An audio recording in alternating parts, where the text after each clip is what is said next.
Selamat pagi Bapak Ibu Saudara yang terkasih. Puji Tuhan kita boleh ada pada pagi hari ini semua karena anugerah Tuhan. Mari kita akan mengawali segala aktivitas kita pagi hari ini dengan merenungkan firman Tuhan. Mari kita berdoa.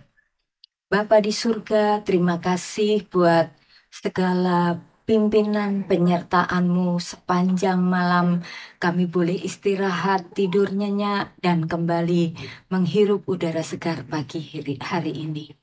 Sebentar kami akan mulai segala aktivitas kami dengan merenungkan firman-Mu. Kami mohon hikmat-Mu, kami mohon bimbingan kuasa Roh Kudus-Mu. Kami sambut firman-Mu dengan penuh ucapan syukur dalam nama Tuhan Yesus Kristus. Haleluya. Amin. Roh Kudus adalah salah satu pribadi dari Allah Tritunggal. Oleh sebab itu, seringkali disebut Roh Allah. Karena dia adalah Allah sendiri. Karena dia Allah, maka Roh Kudus memiliki sifat seperti Allah, yaitu bersifat maha hadir, maha kuasa, maha maha tahu, dan juga kekal. Pada renungan hari yang lalu sudah dibahas tentang baptisan air. Nah, kita bisa melihat setiap orang yang bertobat, memberi diri dibaptis, maka mereka akan dibenamkan di dalam air, sehingga tanda dari baptisan itu adalah tubuh mereka basah kuyup. Bagaimana dengan tanda baptisan Roh Kudus? Kita akan bahas pada renungan pagi ini yang bertema tanda baptisan Roh Kudus. Mari kita baca Kisah Para Rasul 2 ayat 1 sampai 4. Demikian firman Tuhan. Ketika tiba hari Pentakosta, semua orang percaya berkumpul di satu tempat. Tiba-tiba turunlah dari langit suatu bunyi seperti tiupan angin keras yang memenuhi seluruh rumah di mana mereka duduk. Dan tampaklah kepada mereka lidah-lidah seperti nyala api yang bertebaran dan hinggap pada mereka masing-masing. Maka penuhlah mereka dengan Roh Kudus.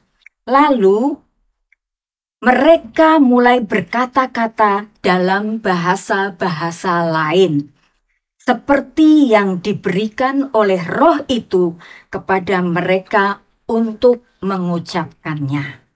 Dari pembacaan ini, tanda baptisan Roh Kudus yang pertama adalah berkata-kata dalam bahasa lain atau disebut bahasa roh.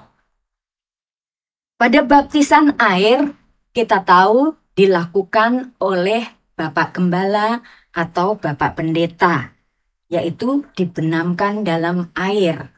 Nah, pada baptisan Roh Kudus dilakukan oleh Tuhan Yesus, jadi dibenamkan dalam Roh Kudus. Nah, kita baca Matius 3 ayat 11. Aku membaptis kamu dengan air sebagai tanda pertobatan. Tetapi ia yang datang kemudian kepadaku lebih berkuasa daripadaku, dan aku tidak layak melepaskan kasutnya. Ia akan membaptis kamu dengan Roh Kudus. Ia di sini adalah Yesus. Jadi yang membaptis dengan Roh Kudus adalah Yesus. Roh Kudus tidak bisa dibeli. Itu bisa kita baca di dalam Kisah Para Rasul 8 ayat 18. Yang kedua, Roh Kudus tidak bisa dipelajari. Jadi bahasa roh tidak bisa dipelajari. Karena bahasa roh adalah karunia dari Tuhan.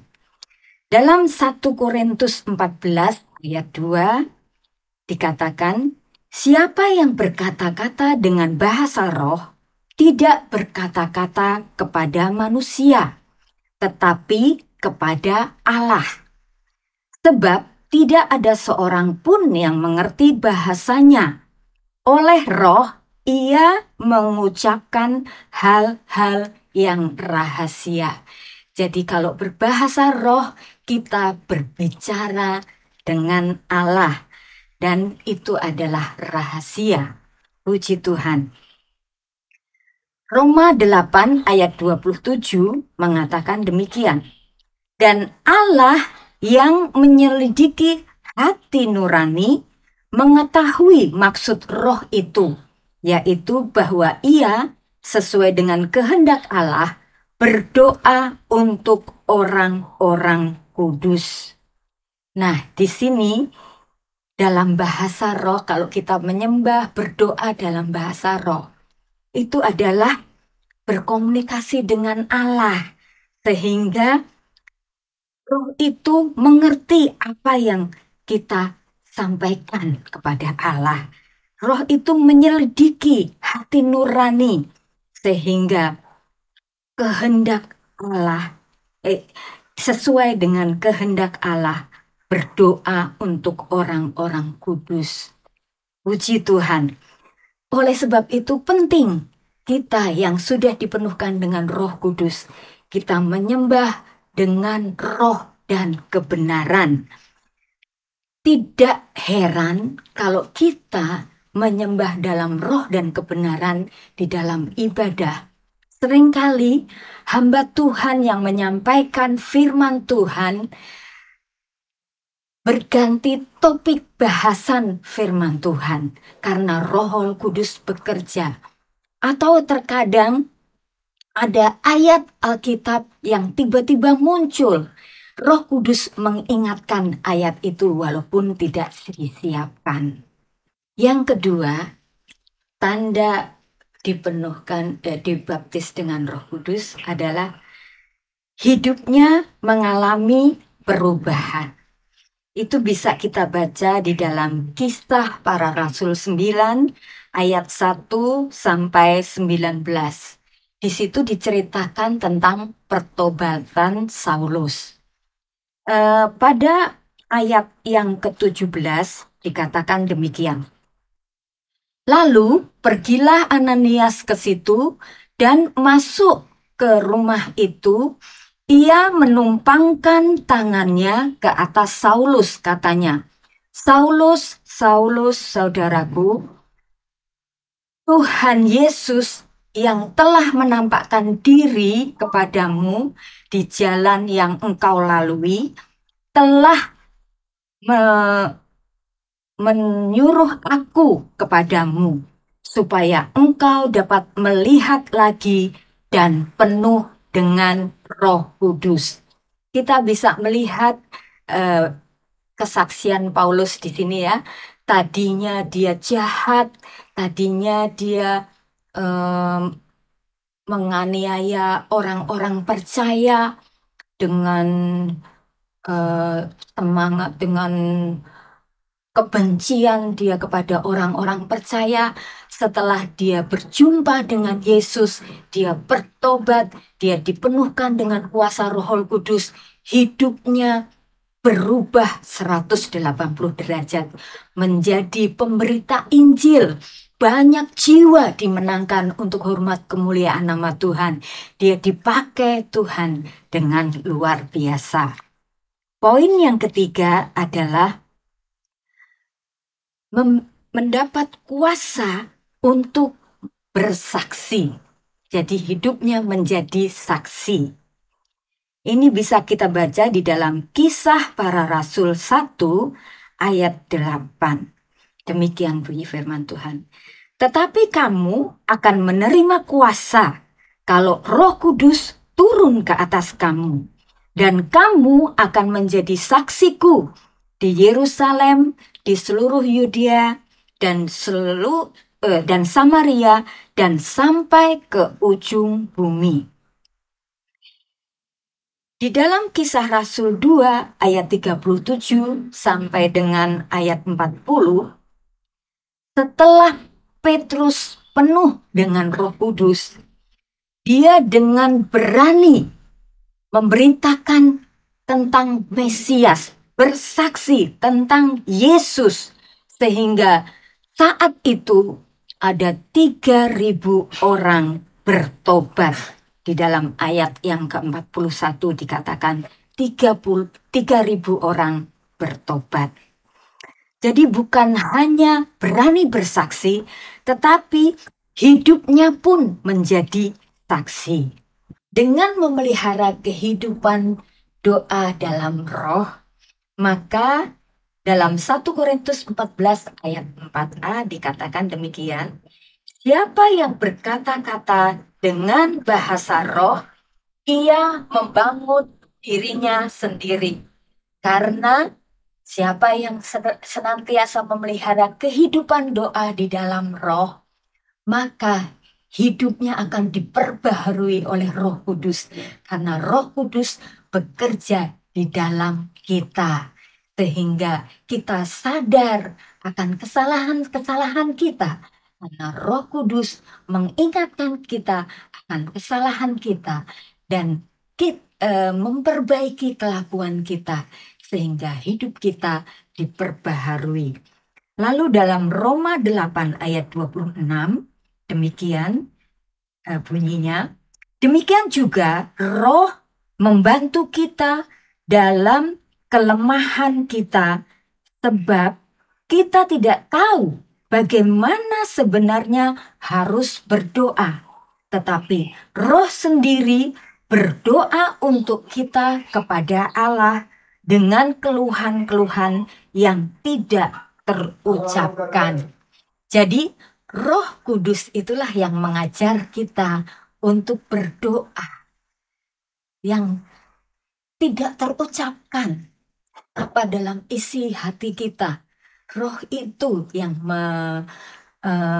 mengajar kita untuk berdoa, mengungkapkan kepada Allah, dan Allah menyelidiki hati nurani kita. Allah mengerti akan apa yang kita sampaikan melalui penyembahan dalam roh.